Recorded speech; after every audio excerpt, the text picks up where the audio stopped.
5 de junio del 2009. Perú desarrolló uno de los conflictos internos más graves de su historia, esta vez centrado en la Amazonía peruana. Un conflicto que tuvo como personajes principales a diferentes pueblos indígenas, quienes estuvieron en constantes enfrentamientos con el Estado por la discrepancia respecto al uso que ambos sectores querían darle a la Amazonía.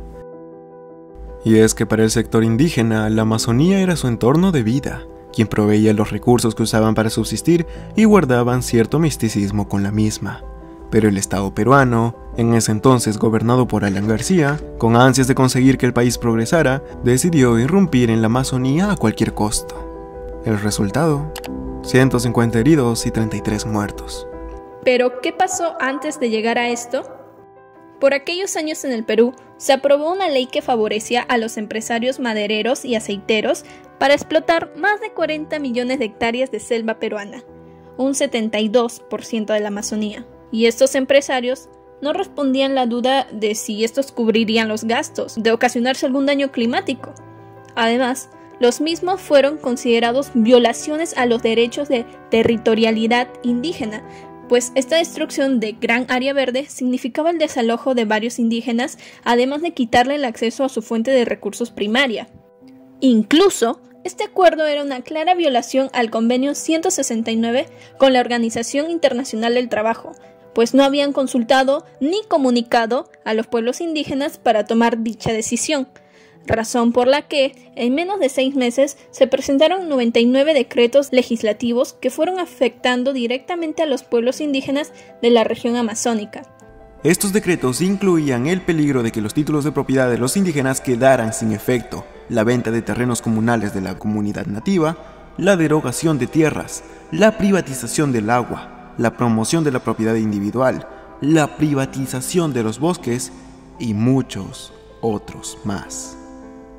Paralelamente a estos decretos, los indígenas, al enterarse de los peligros de los títulos de propiedad, empezaron a juntarse hasta realizar un paro indefinido convocado por el AIDESEP para derogar algunos de estos decretos. 8 meses después, el 9 de abril de 2009, se hace un paro a la ley de privatización del bosque. Un mes después, el Estado declara la región del paro en estado de emergencia. 6 días después, se anuncia que no hay acuerdo con el Estado.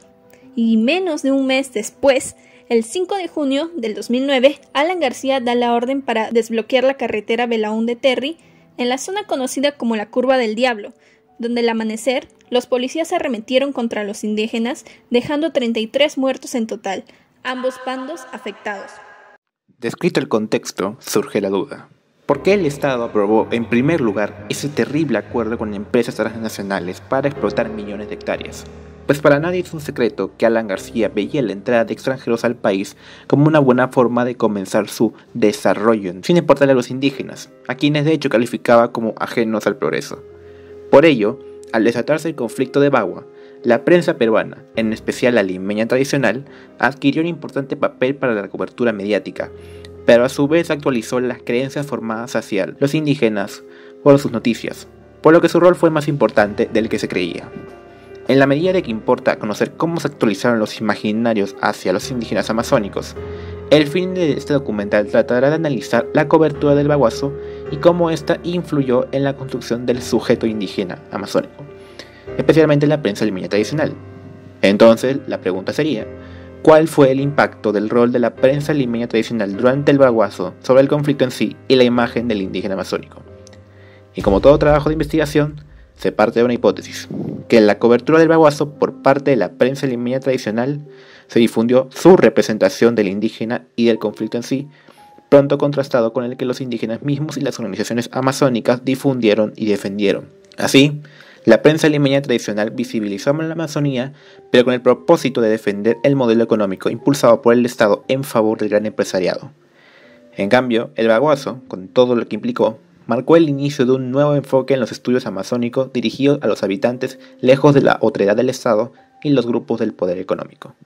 Antes de ahondar en el baguazo, cabe mencionar que las problemáticas con el indígena amazónico no surgieron recién en el 2008, sino que lleva arrastrándose desde la época precolonial. Las imágenes que se formaron hacia las comunidades indígenas, como ha estudiado Espinosa, han servido como justificación para recurrir a la violencia o a la marginación. y esto lo podemos encontrar en los relatos de los cronistas andinos Huamán Poma de Ayala, Garcilaso de la Vega, quienes han presentado a los indios como seres salvajes, belicosos y crueles. El padre Prieto, misionero franciscano, relató en 1815 que eran los más crueles e infieles de esta parte de América. Y otro ejemplo, el padre Conde, en 1931 dijo: siempre se han distinguido de las otras tribus por su ferocidad calculada y sangrienta, pues estos salvajes hacen la guerra no solo para vengarse, no solamente para la defensa, sino con el fin de holgarse y divertirse. Incluso existió una clasificación de 3 tipos de bárbaros que realizó el misionero jesuita José de Acosta en el siglo XVII, que no aportó más que perjudicar su imagen, cuando ésta era descrita como los que vivían sin ley, desnudos, caníbales. Ana María Alonso en 1995 había dicho que la frontera, fuera de los márgenes del Estado, era una puerta a la violencia. Por eso, Acosta los señala como nómades semejantes a las bestias, que no tenían sentimientos humanos. A esta errónea representación que no se puede dejar de lado el factor caníbal, mencionado tanto por Blas Valera como Cincia de León y de nuevo por Garcilaso de la Vega. Costumbres y maneras de buir son más brutos que de hombres, y que son tan malos que no solamente usan el pescado nefando, más que se comen unos a otros.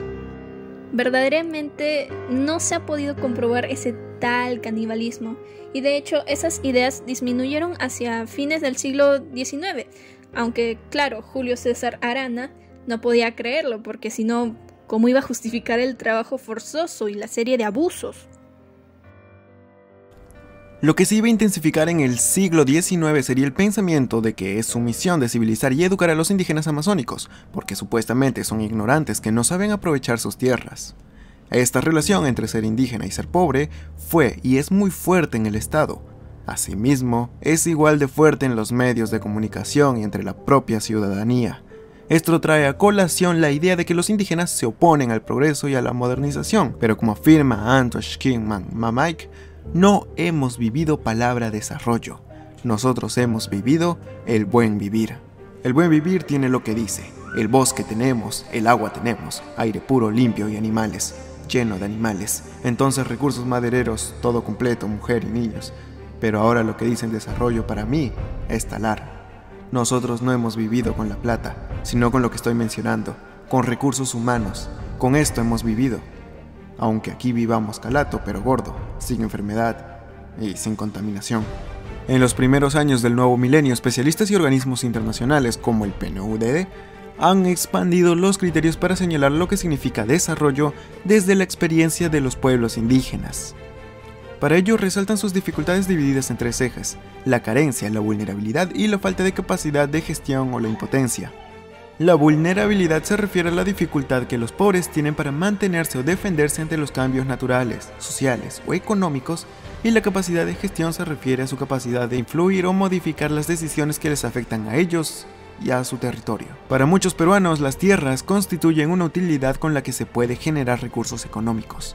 Sin embargo, para los pueblos indígenas amazónicos, el territorio está conformado no solamente por las tierras de cultivo, sino que es el espacio en que se puede desarrollar su vida. A su vez, un importante vínculo afectivo y espiritual. Como mencionó un dirigente xaninca de la comunidad de Quirquiraqui, Carlos Pérez Xuma, el problema consiste en que, para ellos, la gente y las plantas, la naturaleza y los espíritus están relacionados, y que nosotros no entendemos cómo. Esto conlleva la pregunta: ¿y los imaginarios erróneos en torno a los indígenas? Su imagen se había distorsionado demasiado como producto del racismo.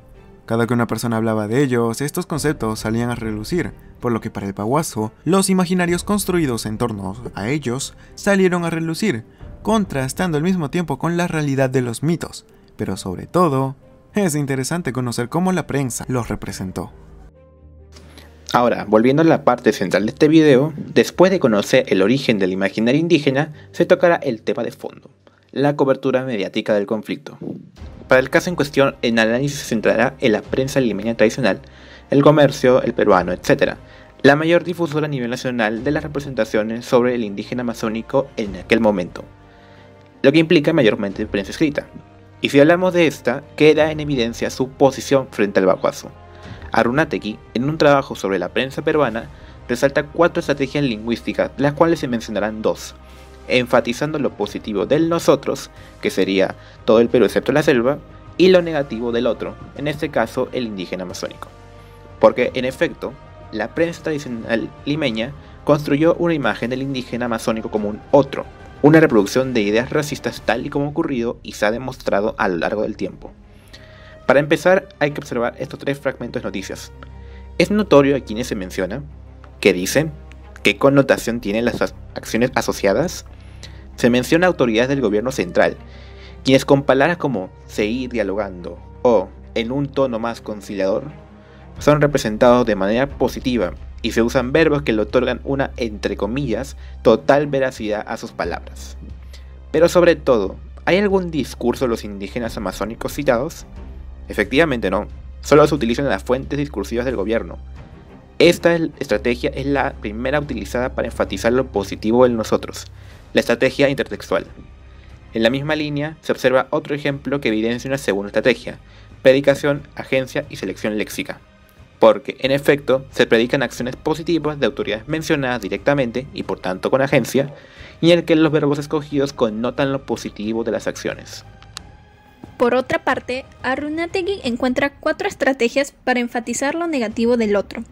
En primer lugar, como se puede observar en este fragmento, se explicita el grupo étnico, el cual, si bien es irrelevante señalar para la noticia, cumple un propósito claro, que el lector asocia a estos grupos con acciones negativas. Aunado a ello, nótese la cantidad de indígenas mencionados, que apela a una masa, miles de nativos, millares de indígenas. Apelación también asociada a términos negativos como bloquear puentes. En contraste, cuando se refiere a las fuerzas del orden, el número es impreciso, pero esta asociación negativa de acciones no surtiría los efectos deseados si no fuera por la tercera estrategia, la intertextual, porque la prensa limeña tradicional solo selecciona las voces del gobierno para construir la noticia, mientras que el citado de las voces indígenas no aparece directamente. Para ejemplificar, está este fragmento en el que se dice que en el conflicto, el Congreso deroga una ley porque tiene una pistola en la cabeza, o que hay cierta confabulación de extremistas. Nótese que, además, que el citado de las declaraciones es directo.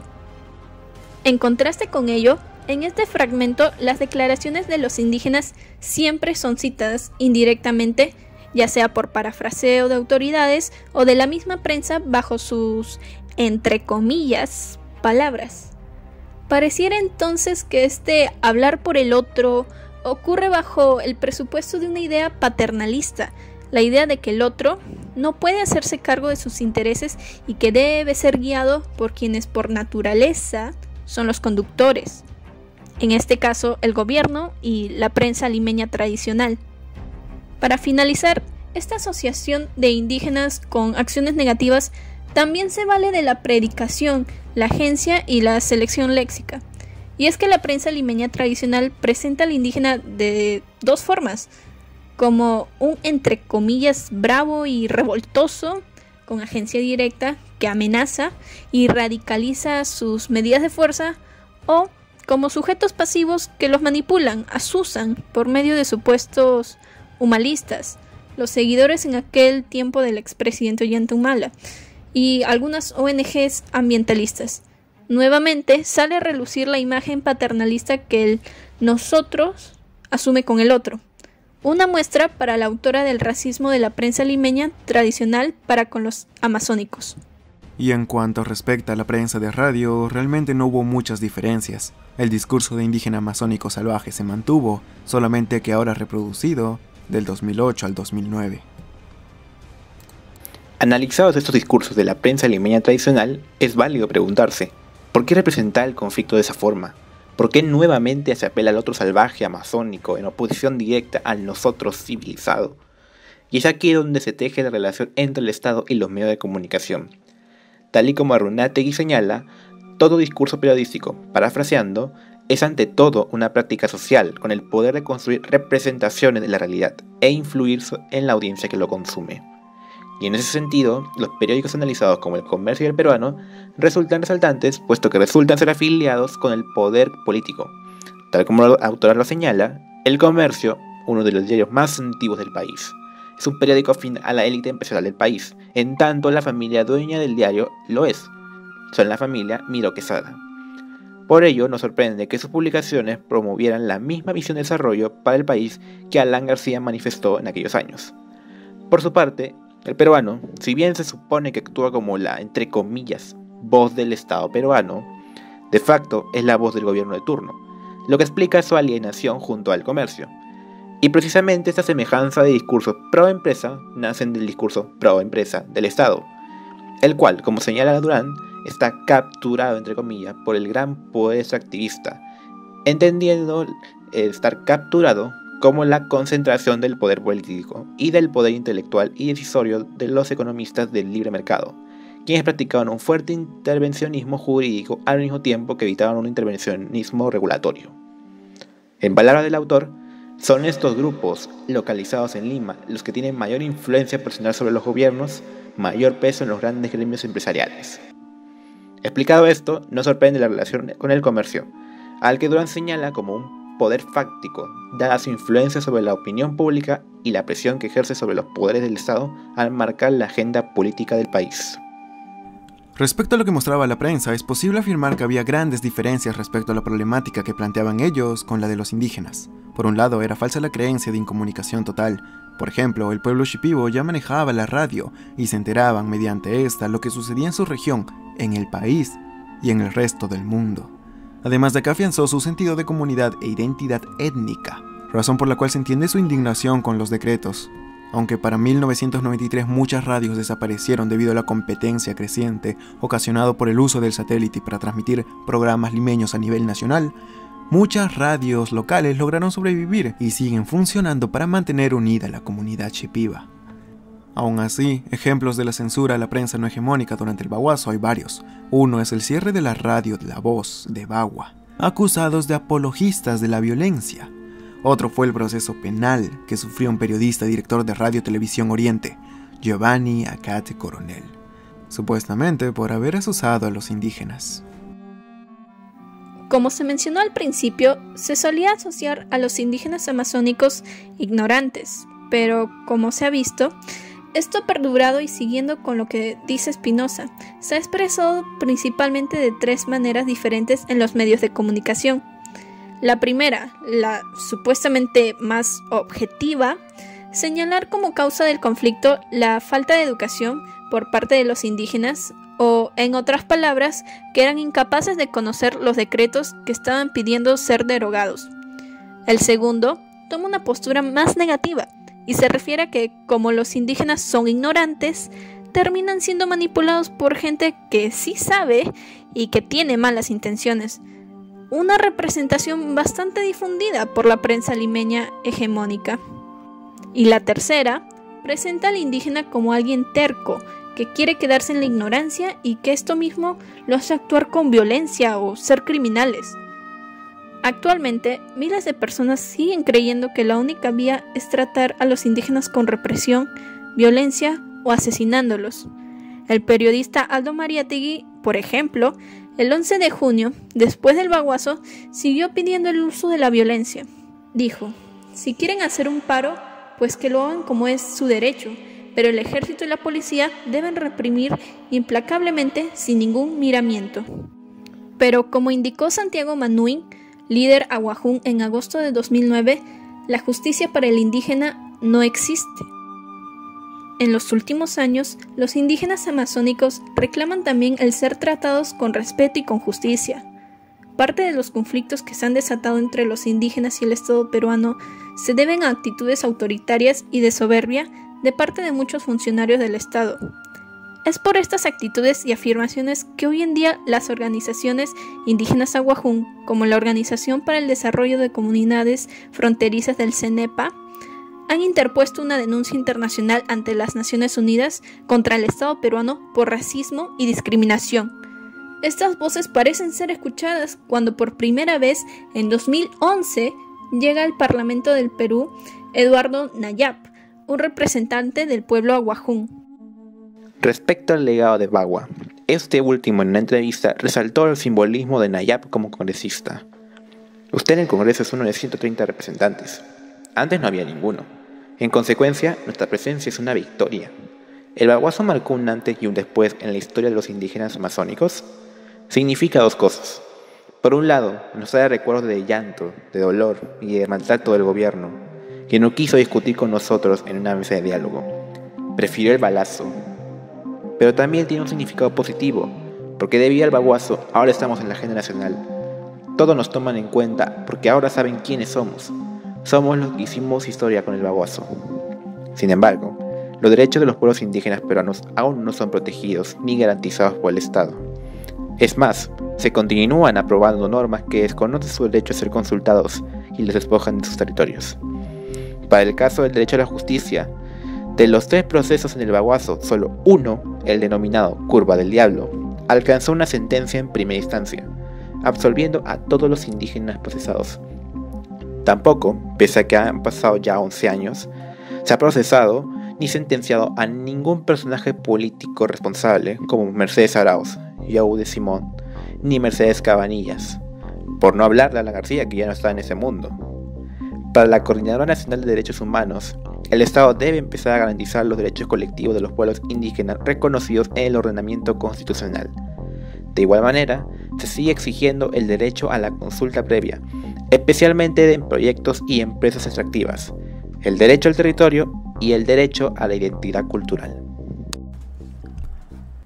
Hoy en día, los modelos de Estado y de desarrollo económico que se vienen implementando desde el siglo XIX están siendo profundamente cuestionados en el mundo entero. Las discusiones económicas, políticas y científicas más avanzadas en el escenario internacional están tratando de buscar alternativas más creativas de desarrollo humano y sustentable, así como formas más justas de convivencia al interior de los estados, que en la mayoría del mundo no son nacionales, sino plurinacionales. En este contexto internacional, el Perú no solamente está sumamente rezagado, sino que continúa promoviendo intensamente estos modelos anacrónicos que destruyen el medio ambiente y que generan las situaciones de inequidad y de violencia social. Las reivindicaciones de las comunidades indígenas en estos últimos años, canalizados a través de sus organizaciones representativas, tienen que entenderse en este contexto. Reducir la interpretación de los hechos de violencia ocurridos en la provincia de Bagua el 5 de junio solamente a los decretos legislativos o a una supuesta manipulación o conspiración internacional no nos permite entender a cabalidad lo que está ocurriendo, sino que por el contrario, llevará al gobierno a seguir tomando decisiones erróneas que generarán mayor inequidad, exclusión y violencia social. Asimismo, es difícil que la prensa cambie su enfoque de afiliación con el gobierno por las razones ya mencionadas, idea que aunado a lo escrito por Durán, es también un enfoque pro-empresa desde la captura del Estado por parte del poder extractivo. Sin embargo, ello invita a cada peruano a leer críticamente las noticias, qué sujetos construyen y con qué propósitos. Al fin y al cabo, nunca hay que olvidar que para las autoridades aquellas ideas fueron una especie de justificación a la masacre cometida, incluso cuando hubo vidas de por medio. Entonces, como conclusión general, en la cobertura del baguazo por parte de la prensa limeña, efectivamente se difundió su representación del indígena amazónico y del conflicto en sí, contrastado en efecto con el que los indígenas mismos y las organizaciones amazónicas difundieron y defendieron. Asimismo, la prensa limeña tradicional, en efecto, visibilizó la selva con el propósito de defender el modelo económico impulsado por el Estado, capturado por el gran empresariado, en palabras de Durán. Con todo ello, el baguazo, pese a marcar el inicio de la atención hacia la Amazonía y el primer paso para la representación, como el caso del congresista Nayab, no ha significado un cambio completo, dada la permanencia de muchos imaginarios hacia los indígenas amazónicos y la indiferencia del Estado peruano. Por último, cabe resaltar la importancia de parar con la criminalización a las y los líderes de los pueblos indígenas originarios de la Amazonía por el ejercicio de su legítimo derecho a la protesta social, porque ellos también son peruanos, y por la masacre ocurrida ya hace 11 años, Bagua no se olvida.